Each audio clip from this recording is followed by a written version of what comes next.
Hi ma'am. Hi ma'am, celebrities ಎಲ್ಲ heroines ಎಲ್ಲಾನು ಬೆಳ್ಳಗಾಗಿರ್ತಾರೆ. So ನಾವ್ ಯಾಕೆ ಬೆಳ್ಳಗಾಗಿರಲ್ಲ? ನೀನೇನಾಗಿದೆ? ನೀನ್ ಚೆನ್ನಾಗಿ ಕಾಣಿಸ್ತಿದ್ಯಲ್ಲ. ಇಲ್ಲ, ಬ್ಲ್ಯಾಕ್ ಇದೀನಿ. ಬ್ಲಾಕ್ ಇದೀನಿ.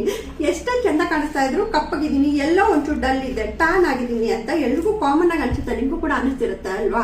ಸೊ ಏನಕ್ಕಪ್ಪ ನಾವು ಮೇಲ್ಗಡೆ ಏನೇ ಕ್ರೀಮ್ ಹಚ್ಚಿದ್ರು ಗ್ಲಾಸಿ ಸ್ಕಿನ್ ಬಂದ್ರು ಇನ್ನರ್ ಒಳಗಡೆಯಿಂದ ಏನಿರುತ್ತೆ ನಮ್ಮ ಬಾಡಿ, ನೆಕ್ ಒಂದ್ ಕಲರ್, ಮುಖ ಒಂದ್ ಕಲರ್ ಇದ್ರೂ ಎಲ್ಲೋ ಒಂಚೂರು ಡಲ್ನೆಸ್ ಅಂತ ಅನ್ಸಿರುತ್ತೆ. ಸೊ ಸೆಲೆಬ್ರಿಟೀಸ್ ಆ ರೀತಿ ಇರೋದನ್ನ ನೀವೇನಾದ್ರೂ ನೋಡಿದ್ದೀರಾ? ಇಲ್ಲ ಅಲ್ವಾ? ಸೊ ಅವರೆಲ್ಲ ಬಳಸುವಂತ one of the best product ಬಂದು ನಿಮ್ಗೆ ಗ್ಲೂಟಾಥಿಯೋನ್ ಕ್ಯಾಪ್ಸೂಲ್. ಸೊ ಇನ್ನರ್ ಡೆಟಾಕ್ಸ್ ಮಾಡಿ ಒಳಗಡೆ ಬಾಡಿಯಿಂದಾನೆ ನಾವು ಬೆಳ್ಳಗಾಗೋದಕ್ಕೆ ಮತ್ತೆ ಗ್ಲಾಸಿ ಸ್ಕಿನ್ ಗ್ಲೋ ಬರೋದಕ್ಕೆ ಹೆಲ್ಪ್ ಆಗುವಂಥದ್ದು. ಯಾವುದೇ ಮೇಲ್ಗಡೆ ಏನೋ ಹಚ್ಕೊಂಡಿದ್ದೀನಿ ನಾನು ಅದರಿಂದ ಚೆನ್ನಾಗಿ ಕಾಣಿಸಿದ್ದೀನಿ ಅಂತ ಇರಲ್ಲ, ಬಾಡಿ ಒಳಗಡೆಯಿಂದಾನು ಚೇಂಜಸ್ ಕಾಣುತ್ತೆ.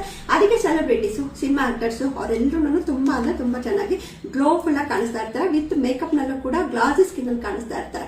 ಮೇಕಪ್ ಕೂಡ ಬೇಗ ಹೋಗುತ್ತೆ ಅಂತೇನಿಲ್ಲ, ಕ್ಲೀನ್ ಆಗಿ ಮರ್ಜ್ ಆಗುತ್ತೆ. ಸೊ ನಿಮ್ಗೂ ಅದೇ ರೀತಿ ಏನಾದ್ರು ಗ್ಲಾಸ್ ಸ್ಕಿನ್ ಬೇಕು, ಸೆಲೆಬ್ರಿಟಿ ಸ್ಕಿನ್ ನಿಮ್ಗೂ ಏನಾದ್ರು ಬೇಕು ಅಂತ ಅನ್ನೋದಾದ್ರೆ ಮರಿದ ಇದನ್ನ ನೀವು ಬಳಸಕ್ ಶುರು ಮಾಡ್ಕೊಳ್ಳಿ. ಓಕೆನಾ? ಯಾವುದೇ ರೀತಿ ಸೈಡ್ ಎಫೆಕ್ಟ್ಸ್ ಇರಲ್ಲ.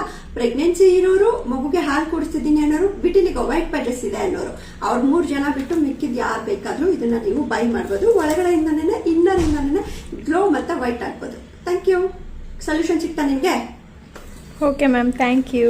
Thank you.